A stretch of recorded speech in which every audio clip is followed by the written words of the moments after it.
आज तुम्ही आम्ही लोक अत्यंत प्रगत ऍडव्हान्स नॅशनल न्यू एज्युकेशनल पॉलिसीच्या गोष्टी करणारे लोक आमच्याकडे ग्रॅज्युएट झालेला पोरगा, पोस्ट ग्रॅज्युएट झालेला एखादा शेतकऱ्याचा पोरगा या महाराष्ट्राच्या मुख्यमंत्र्याला पत्र लिहून हे विचारू शकत नाही की विकणारे मरत आहेत, पिकवणारे मरत आहेत आणि विकणारे श्रीमंत होत आहेत. कोणती डेमोक्रेटिक व्यवस्था तुम्ही आमच्या बापासाठी निर्माण केली आणि कोणता सिद्धांत तुमच्या लोककल्याणकारी राज्याचा माझ्या शेतकरी बापाला लागू केला? कृपया त्याचं उत्तर द्यावं. असं लिहिण्याची हिंमत कोणी करत नाही. आणि म्हणून एखादा माणूस त्या ठिकाणी लिहितो की ज्यांनी मनुस्मृती जाळली त्याने वाचली तरी असेल का? तुमच्या आमच्या ज्ञानावर शंका घेण्याची हे जी दीर्घ परंपरा आहे प्रतिक्रांतीवाद्यांची, मनुवाद्यांची, ती कधीच खंडित होणार नाही. पण आपल्याला तसे समर्पक उत्तर देताना द्यायला शिकलो पाहिजे. हाच प्रश्न आमच्या विद्यापीठामध्ये प्रतिभात आहे. एक 6 महिन्याच्या पूर्वी राज्यशास्त्र विभागाच्या विभाग प्रमुखांनी मला विचारला होता, कारण आमच्या राज्यशास्त्र विभागाला त्यांनी मनुस्मृती लावली होती. म्हणजे मनुस्मृती नाही लावली, मनूला राजकीय विचारवंत म्हणून त्याच्यात ऍड केला. आम्ही ज्यावेळी त्यांना फोन केला त्यांनी म्हटलं की तुम्ही गावोगाव भाषण देत फिरता, लोक तुम्हाला ज्ञानी म्हणते, शहाणे म्हणते आणि तुम्हाला मनू माहित नाही, असं कसं होऊ शकते? आपण एकदा थोडासा मनू वाचावा. मी सांगितलं त्या प्राध्यापकांना, म्हणलं सर मला मनू माहित आहे, मनूचे विचार माहित आहे, म्हणून मी तुम्हाला फोन करून विरोध करू शकतो. माहित नसतं तर इतर सगळे लोक गप्प बसले तसे आम्ही गप्प बसलो असतो. आमच्या ज्ञानावर शंका घेण्यापेक्षा तुम्ही आम्हाला हे सिद्ध करून दाखवा की मनू हा पॉलिटिकल थिंकर कसा होऊ शकतो आणि कोणता विचार तुम्ही त्याचा आम्हाला राजकीय सिद्धांत म्हणून आमच्या विद्यापीठात शिकवणार आहे. हे जेव्हा मी त्यांना प्रतिप्रश्न केला, आज म्हणजे काही कारणास्तव असो, चुकीच्या कारणास्तव खरं तर हलकारे सरांची तब्येत बिघडावी आणि मला बोलायला मिळावं असं काही माझं मनात कधी नव्हतं, परंतु ते बोलायला मिळत आहे. आणि त्यामुळे मी आपल्याशी जे काही या ठिकाणी थोडासा संवाद साधण्याचा प्रयत्न करीत आहे, तर मी कमीत कमी वेळेत माझे विचार या ठिकाणी मांडेल, कारण या ठिकाणी आपल्याला प्रतिमाताईंना ऐकायचं आहे, त्यांना जास्तीत जास्त वेळ मिळावा ही माझीसुद्धा भूमिका आहे. तर या ठिकाणी आत्ताच डॉक्टर मिलिंद कांबळे सरांनी एक खंत या ठिकाणी व्यक्त केली की आपण प्रबोधन अनेक दिवसापासून करतो आहे, परंतु ते प्रबोधन करत असताना त्यातून होणारं परिवर्तन जे अपेक्षित ते मात्र आपल्याला या ठिकाणी होताना जास्त प्रमाणात दिसत नाही. काही अंशी सरांचं म्हणणं खरंही आहे, कारण वर्तमान परिस्थिती जर आपण पाहिली तर इतक्या दिवसाच्या प्रबोधनातून हे वर्तमान म्हणजे निपजणे हे काही अपेक्षित कोणालाच नव्हतं आणि त्याच्यामुळे ही भावना होणे आपल्या सगळ्यांच्या दृष्टीनं स्वाभाविक आहे आणि साहजिकच आहे. या ठिकाणी भावंडांनो, आपण ज्यावेळी महात्मा फुलेंच्या शैक्षणिक आणि सामाजिक क्रांतीचा व वर्तमानाशी जोडून विचार करण्याचा ज्यावेळी प्रयत्न करतो, त्यावेळी आपल्याला काही मूलभूत गोष्टी या ठिकाणी समजून घ्याव्या लागेल. वेळेची कमी असल्यामुळे मी काही सूत्ररूपानं फक्त आपल्यापुढे मांडणी करतो. आपण सगळे लोक प्रबोधित आहात, प्रबुद्ध आहात आणि अनेक वर्षापासून सामाजिक चळवळीमध्ये काम करणारे लोक आहोत. भावंडांनो, सामाजिक परिवर्तन जे आहे हे परिवर्तन हळूहळू आपल्याला दिसते. फक्त आपल्या देशातल्या प्रबोधनाच्या परंपरेचा एक अत्यंत वाईट इतिहास असा आहे की ही परंपरा अखंडित चालू राहत नाही.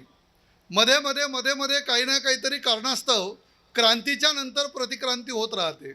आपण अगदी बुद्धाच्या काळापासून घेतलं तर बुद्धाने क्रांती केली, त्याच्यानंतर बृहद्रथाच्या म्हणजे खुनानी पुन्हा एकदा पुष्पमित्र शुंगानी या ठिकाणी प्रतिक्रांती केली.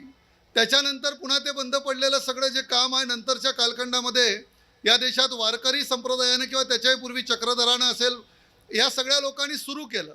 संत नामदेवांनी सुरू केलं, संत तुकाराम महाराजांनी सुरू केलं आणि पुन्हा एकदा या ठिकाणी प्रचंड मोठ्या प्रमाणावर प्रबोधन झालं.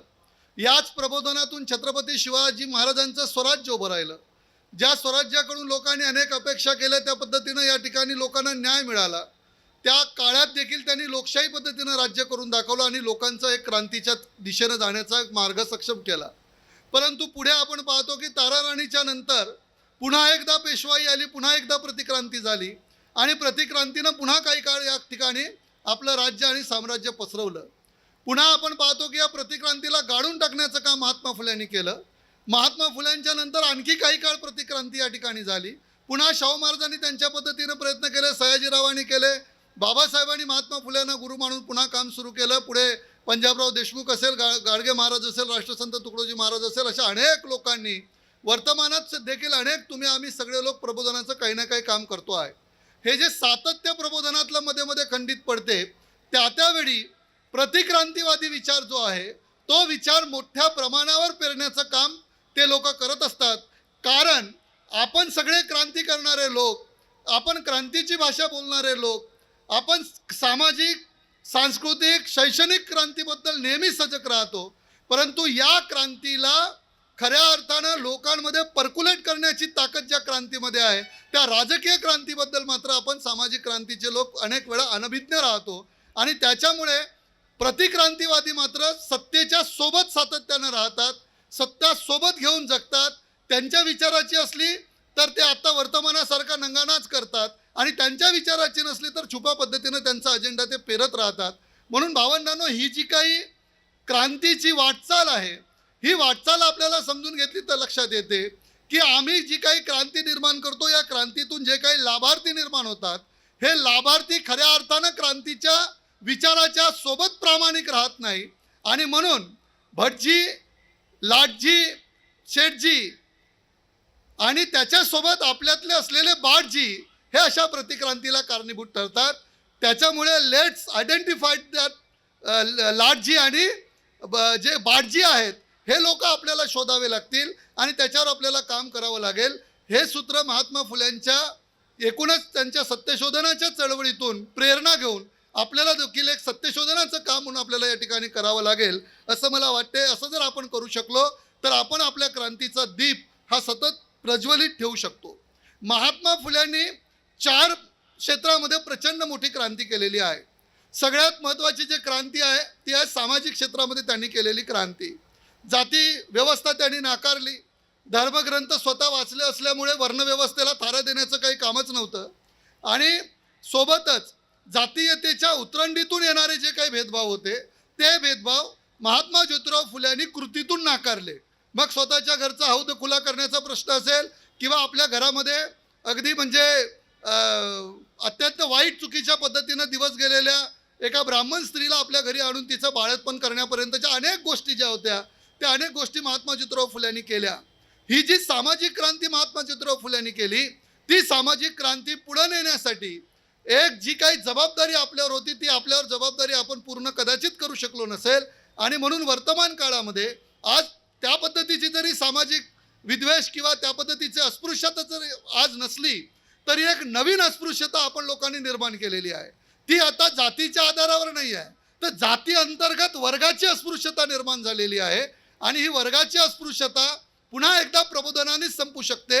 कारण कायदा करून या देशातून अस्पृश्यता संपू शकत नाही. हे 75 वर्षाच्या भारतीय स्वातंत्र्याच्या इतिहासातून आपण संविधान लागू झाल्यापासून शिकलेलो आहोत. संविधानानं अस्पृश्यता संपवली, पण मनातली अस्पृश्यता जात नाही. उलट त्या ठिकाणी नवी वर्गीय अस्पृश्यता जिवंत होते. आणि ही गोष्ट आपल्याला समजून येण्याच्या अगोदरच प्रतिक्रांतीवादी लोक तशा पद्धतीचं एक मानसिक समायोजन तुमचं आमचं त्यांच्या विचारामध्ये करून टाकते, आणि न कळत आपण देखील त्याला बळी पडतो. आणि म्हणून मला असं वाटतं की महात्मा ज्योतिराव फुल्यांनी हे जी काही क्रांतीची बीजं पेरली, ती स्वतःच्या व्यक्तिगत वर्तनातून आणि स्वतःच्या कौटुंबिक जबाबदारीतून, कौटुंबिक भानातून सुरू केलेली आहे. ही गोष्ट आपल्याला सगळ्याला समजून घ्यावी लागेल. महात्मा ज्योतिराव फुल्यांच्या शाळेमध्ये सावित्रीबाई शिक्षिका झाली, ही गोष्ट काही साधी नाही आहे, लक्षात ठेवा. ती का झाली तर त्याच्यासाठी ज्योतिबासारखा एक स्वतःच्या पत्नीला पूर्ण स्वातंत्र्य देणारा, पूर्ण वैचारिक स्वातंत्र्य देणारा आणि निर्णयाचा स्वातंत्र्य देणारा नवरा घराघरामध्ये जन्माला आला. तर सावित्रीबाई सारखी ज्योतिबाच्या काळात म्हणजे अडचणीच्या काळात मी केवळ बायको म्हणून नव्हे तर तुमची सखी म्हणून, तुमची सोबती म्हणून, तुमची सहकारी म्हणून पाठीशी उभी राहतो, ही गोष्ट वास्तवात येऊ शकते. ही गोष्ट आपल्याला समाजामध्ये जाऊन सांगावं लागेल. आणि हे गोष्ट ही जी काही आदर्श घेतलेले लोक आहेत हे आजही तसेच जगत आहेत, नाही याच्यातला भाग नाही. त्यांची संख्या डॉक्टर साहेब कमी आहे, म्हणजे आपण त्यांना सिद्धांत म्हणू शकत नाही. ते अपवादात्मक स्थितीमध्ये आहे. पण ही सिद्धांताच्या स्थितीमध्ये यायची असेल तर आज जसं हे प्रबोधन पर्व डॉक्टर, इंजिनियर्स, वकील, प्राध्यापक हे जे आयकॉन असतात समाजाचे हे मिळून घेत आहेत. एवढ्या लोकांनी जरी मिळून ठरवलं की चंद्रपूरमध्ये आम्ही आमच्या कुटुंबातून तशा पद्धतीची सुरुवात करतो, एवढं जरी झालं तरी समाजामध्ये फार मोठं पर्क्युलेशन आपण निर्माण करू शकतो. कारण आज गावखेड्यातला जो समाज आहे किंवा जो अत्यंत थोडासा आर्थिकदृष्ट्या कमजोर आहे, शैक्षणिकदृष्ट्या अप्रगत आहे, वंचित आहे, तो समाज, त्या समाजातले तुमच्या माझ्यासारखे पुढे आलेले जे लोक आहेत, या लोकांच्या अनुकरणाचं वर्तन करून पुढे जीवन जगण्याचा प्रयत्न करत आहेत. आणि म्हणून ही वर्तनात्मक जी क्रांती आहे महात्मा ज्योतिराव फुल्यांनी केलेली, ती आपण करायला पाहिजे हे असं मला वाटते. दुसरी महत्त्वाची गोष्ट आहे ती म्हणजे महात्मा ज्योतिराव फुल्यांनी शैक्षणिक क्रांती केली. काय केली तर त्या शैक्षणिक क्रांतीचा सिद्धांत आम्हाला सगळ्यांना तोंडपाठ आहे, पण तो जो सिद्धांत आहे तो आपण जनसामान्य लोकांना व्यवस्थित समजावून सांगू शकलो नाही की विद्येविना काय होऊ शकते. आज आमच्या महाविद्यालयामध्ये, मी विद्यापीठाचा सिनेट मेंबर, आमच्या मॅडम बसलेले सिनेट मेंबर मिलिंद सर आहे, आमचे दहेगावकर सर आहे. आज आमच्या शिक्षणाकडून काय अपेक्षा आहे पोरांच्या, तर पोरं शिक्षणाकडे महात्मा ज्योतिराव फुल्यांच्या भूमिकेतून बघत नाही. हे आम्ही सगळ्यांचं अपयश आहे, कारण ते फक्त नोकरी म्हणून बघत आहेत. आणि म्हणून प्रोफेशनल एज्युकेशन, ट्रेडिशनल एज्युकेशन, हे जे आपण या देशामध्ये द्विविभागणी केली, ही द्विविभागणीच मुळात फुल्यांच्या शैक्षणिक विचाराच्या विरोधातली आहे. शिक्षण हे कधी प्रोफेशनल नसते, शिक्षण हे कधी पारंपरिक नसते, शिक्षणाच्या अशा कोणत्याही शाखा नसतात. शिक्षण हे ज्ञानासाठी आणि ज्ञानातून शहाणपणाचं जीवन जगण्यासाठी असते. ही गोष्ट आपल्याला मुळात समजली नाही आणि त्याच्यामुळे आपण प्रोफेशनल आणि नॉन प्रोफेशनलच्या भानगडीत पडलो. आणि आपले सगळे पोरं मग JEE, जे काय म्हणतो त्याला, नीट, आणि मग त्याच्यातून निर्माण होणारं अमुक झाला पोरगा म्हणजेच तो प्रतिष्ठित, जो काहीच झाला नाही तो अप्रतिष्ठित, अशी जी विभागणी झाली. त्यामुळे समाजात असे एक मेसेज गेलेला आहे की पोट भरता येईल ते शिक्षण, आणि ज्या शिक्षणातून पोटाची सोय होणार नाही त्याला ते शिक्षण म्हणत नाही. राष्ट्रसंत तुकडोजी महाराजांनी शिक्षणाचं महत्त्व आणि पोरांना पोट भरण्याची व्यवस्था व्हावी म्हणून एक 4 ओळी लिहिल्या. त्याच्यात त्यांनी असं म्हटलं की एखाद्या तरी विद्यार्थ्याकडे असावा एखादा तरी गुण, ज्याने पोट भरेल त्यात निपुण, तयासाठी पाहिजेत आदर्श गुरुजन राष्ट्र निर्माते. त्यांनी असं नाही म्हटलं की विद्यार्थ्यात असावा एखादा तरी डिग्री किंवा शिक्षण, ज्याने पोट भरेल त्यात निपुण, असं नाही म्हटलं. त्यांनी सांगितलं एखादा तरी गुण असावा.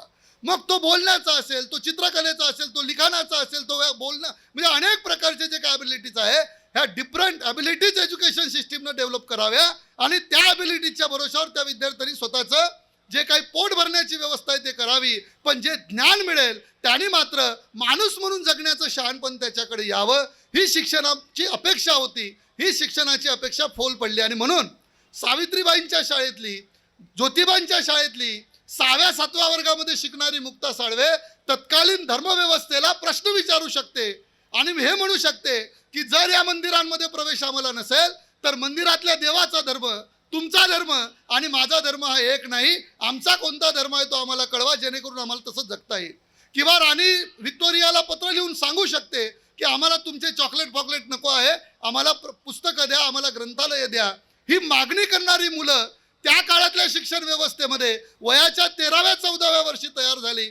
आज आम्ही लोक अत्यंत प्रगत, ॲडव्हान्स, नॅशनल न्यू एज्युकेशनल पॉलिसीच्या गोष्टी करणारे लोक, आमच्याकडे ग्रॅज्युएट झालेला पोरगा, पोस्ट ग्रॅज्युएट झालेला एखादा शेतकऱ्याचा पोरगा या महाराष्ट्राच्या मुख्यमंत्र्याला पत्र लिहून हे विचारू शकत नाही की विकणारे मरत आहेत, पिकवणारे मरत आहेत आणि विकणारे श्रीमंत होत आहेत. कोणती डेमोक्रेटिक व्यवस्था तुम्ही आमच्या बापासाठी निर्माण केली आणि कोणता सिद्धांत तुमच्या लोककल्याणकारी राज्याचा माझ्या शेतकरी बापाला लागू केला, कृपया त्याचं उत्तर द्यावं. असं लिहिण्याची हिंमत कोणी करत नाही. आणि म्हणून एखादा माणूस त्या ठिकाणी लिहितो की ज्यांनी मनुस्मृती जाळली त्याने वाचली तरी असेल का.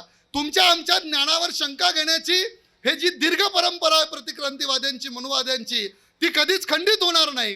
पण आपल्याला तसे समर्पक उत्तरं देताना द्यायला शिकलो पाहिजे. हाच प्रश्न आमच्या विद्यापीठामध्ये प्रतिभाताई 6 महिन्याच्या पूर्वी राज्यशास्त्र विभागाच्या विभाग प्रमुखांनी मला विचारला होता.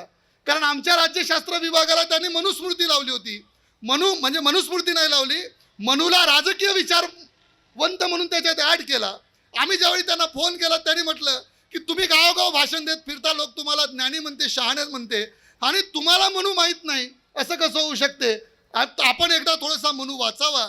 मी सांगितलं त्या प्राध्यापकांना, म्हणलं सर मला मनू माहीत आहे, मनूचे विचार माहीत आहे, म्हणून मी तुम्हाला फोन करून विरोध करू शकतो. माहीत नसतं तर इतर सगळे लोक गप्प बसले तसे आम्ही गप्प बसलो असतो. आमच्या ज्ञानावर शंका घेण्यापेक्षा तुम्ही आम्हाला हे सिद्ध करून दाखवा की मनू हा पॉलिटिकल थिंकर कसा होऊ शकतो आणि कोणता विचार तुम्ही त्याचा आम्हाला राजकीय सिद्धांत म्हणून आमच्या विद्यापीठात शिकवणार आहे. हे जेव्हा मी त्यांना प्रतिप्रश्न केला, पुढून त्यांचे उत्तर आलं, सॉरी सर, उद्याच आम्ही तो सिलेबस मागे घेतो. ही जी बौद्धिक ताकद आहे, ही बौद्धिक ताकद आपल्या प्रत्येकाकडे आहे. ती वापरावी कशी आणि वापरायची कुठं, हे महात्मा ज्योतिराव फुलेंनी आपल्याला सांगितलेलं आहे. महात्मा फुलेला ज्यावेळी ग्रंथगार सभेनं निमंत्रण दिलं साहित्य संमेलनाचं, त्यावेळी महात्मा फुलेंनी जे उत्तर दिलं, ते उत्तर जर आपण प्रत्येकाने वाचलं तर लक्षात येतं की या देशातली जी बौद्धिक दहशत नसताना त्यांनी निर्माण केलेली आहे, त्याच्यापेक्षा जास्त बौद्धिक दहशत आम्ही निर्माण करू शकतो. महात्मा फुलेंनी सांगितलं की एक तुमचं संमेलन घालमुळ्या दाद्यांचं संमेलन आहे, त्या संमेलनात माझ्या समाजाचे प्रश्न मांडता येणार नाही, तुमचं साहित्य मी साहित्यच मानत नाही, तुमचं संमेलन चालू द्या, आम्ही आमचं काय करायचं ते करू.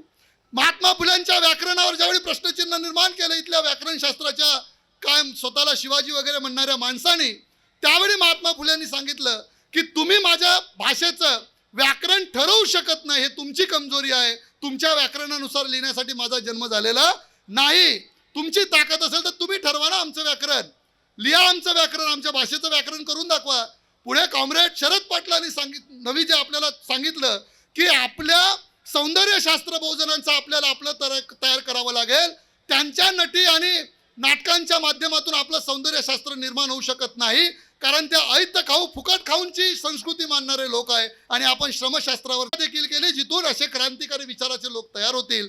भावंडांनो, माफ करा, आपण सगळे लोक आज त्या व्यवस्थेचे प्रमुख नसलो तरी जे काही आपल्या आता छोट्या मोठ्या सत्ता आहेत, त्या सत्तांच्या माध्यमातून एका दर्जेदार नव्या क्रांतीच्या शिक्षणाची सुरुवात तुम्हा आम्हाला कुठतरी करावी लागेल. आपल्या हातात जेवढं आहे तेवढं आपण करू शकतो ते आपण या ठिकाणी केलं पाहिजे. महत्त्वाची तिसरी क्रांती केली महात्मा फुल्यांनी, ती म्हणजे सांस्कृतिक क्रांती. सांस्कृतिकीकरण हे अत्यंत मोठं शस्त्र आहे, हे केवळ भारतासाठी लागू नाही, जगभरासाठी आहे. एखाद्या समूहाला दीर्घकाळपर्यंत पराभूत जर करायचं असेल तर त्याच्यावर सांस्कृतिक वर्चस्व निर्माण करावं लागतं. आपल्या देशात केवळ सांस्कृतिक वर्चस्वच निर्माण केलं नाही मनुवाद्यांनी, तर अक्षरशः सांस्कृतिक दहशतवाद निर्माण केलेला आहे. आणि त्याच्यामुळे आज रस्त्यावर चौकामध्ये तुम्हाला गुंड प्रवृत्तीची जी गर्दी वाढलेली दिसते, ते सांस्कृतिक दहशतवादातून निर्माण झालेलं अपत्य आहे. त्याला ठेचून काढायचं असेल तर त्याच्यासोबत पॅरलल तुम्हाला सांस्कृतिक क्रांती करावी लागेल. महात्मा ज्योतिराव फुल्यांनी ही प्रतीकांची लढाई देखील ओळखली होती, म्हणून नव्या प्रतीकांची मांडणी देखील महात्मा फुल्यांनी केलेली आहे. त्यांनी सांगितलं की तुमची जर ही गोष्ट तुमच्यासाठी आदर्श असेल तर आमच्यासाठी वेगळी गोष्ट आदर्श आहे. तुमची संस्कृती इंद्राची जर तुम्ही म्हणत असाल तर आमची संस्कृती बळीची आहे, हे महात्मा ज्योतिराव फुल्यांनी सांगितलं. तुम्ही तुमचा आदर्श परशुरामात शोधत असाल तर आम्ही आमचा आदर्श रायगडावर जाऊन छत्रपती शिवाजी महाराजमध्ये शोधतो, हे महात्मा फुल्यांनी त्यांच्या जिवंतपणी सिद्ध करून दाखवलं. भावंडांनो, सार्वजनिक सत्यधर्म निर्माण करून लग्नाच्या विधी असतील, पूजा अर्चेचे विधी असतील, ह्या सगळ्या नव्यानं निर्माण केल्या महात्मा ज्योतिराव फुल्यांनी. याचं एकमेव कारण होतं की यांच्या सांस्कृतिक कचाट्यातून निघण्यासाठी तुम्हाला पर्यायी सांस्कृतिक व्यवस्था निर्माण करावी लागते. आणि ती व्यवस्था जर तुमच्याकडे नसेल तर आपण कधीतरी कुठल्या तरी आयुष्याच्या टप्प्यावर पुन्हा त्यांचे जाऊन गुलाम होऊ. आणि ही गुलामी आम्हाला जर येऊ द्यायची नसेल तर अशा पद्धतीनं सांस्कृतिक दहशतवादातून आपण मुक्त झालो पाहिजे. आणि ते व्हायचं असेल तर जसं डॉक्टर कांबळे साहेब म्हणाले की एवढ्या दिवसाच्या प्रबोधनातून आपल्यामध्ये वैचारिक परिवर्तन झालेलं दिसत नाही, कारण जुन्याच परंपरा आपण नव्या पद्धतीनं स्वीकारत चाललेलो. फार फरक नाही आहे, त्याच गोष्टी आहेत. फक्त काय झालेलं आहे की मापदंड जे आहेत ते मापदंड आपण आपले नवे निर्माण करू शकलो नाही. म्हणजे आपल्याला असं वाटते की त्यांनी एखादी जर रॅली काढली तर आपणही तेवढ्या ताकदीची रॅली काढली पाहिजे, पण त्यांची रॅली जर समजा डीजे वाजवून पोट्याला गर्दी जमा करायची असेल तर आम्ही 2 डीजे लावले पाहिजे. कोणाच्या फुटपट्ट्यांनी आपण आपले पावलं मोजणार आहोत? त्यांच्या. ते तर तुम्हाला मातीत घालण्यासाठी जी सगळी व्यवस्था निर्माण करताय. आपण वेगळं काहीतरी करायला पाहिजे. तुम्ही सगळ्या आयोजकांचं टाळ्या वाजवून या ठिकाणी स्वागत करा की त्यांनी हा प्रबोधन पर्व हा नाचून किंवा गाऊन साजरा करण्यापेक्षा लोक किती येतील, लोक ऐकतील की नाही ऐकतील याचा विचार करण्यापेक्षा आम्हाला काय सांगायचं, आमची भूमिका काय आहे, हे प्रबोधनाचा आमचा वारसा आहे, हे सांगण्यासाठी या पद्धतीचा कार्यक्रम केला. म्हणून भावंडांनो, प्रवाहात वाहत जाणं सोपं आहे, प्रवाहाच्या विरोधात वाहत जाण्याचं तत्वज्ञान हे क्रांतीचं खरं तत्वज्ञान आहे. आणि म्हणून हे आपल्याला समजलं पाहिजे. महात्मा ज्योतिराव फुल्यांनी नव्या पद्धतीची सांस्कृतिक व्यवस्था आणण्याचा प्रयत्न केला आणि त्याचे फळ पुढे आपल्याला सगळ्यांना मिळालेले दिसते. आज आपण ती गोष्ट स्वीकारतो, आपल्या वैयक्तिक जीवनात किती स्वीकारतो याच्यावर अवलंबून आहे. परंतु आपलं कल्चर हे आपण आपलं कल्चर जोपर्यंत डिसाईड करणार नाही तोपर्यंत आपण त्यांच्या सांस्कृतिक ओंजळीनं पाणी पित राहिलो तर 100% ती गुलामी आपल्याला कोणत्याही प्रबोधनातून परिवर्तन दिसणार नाही. प्रबोधनाचे किती व्याख्यान आपण ऐकले आणि घरी जाऊन जर पुन्हा तीच व्यवस्था फॉलो करायची असेल तर तिथे जाऊन आपण आपल्याच कुटुंबामध्ये पुन्हा त्या बेड्यांच्या जोखडामध्ये अडकणार आहोत. म्हणून ती गोष्ट आपल्याला समजून घ्यायची गरज आहे. शेवटची क्रांती आहे ती म्हणजे महात्मा ज्योतिराव फुल्यांनी आर्थिक क्षेत्रात सुद्धा प्रचंड मोठी क्रांती केली. हे आपण सगळ्या चळवळीत काम करणाऱ्या लोकांनी समजून घेतलं पाहिजे.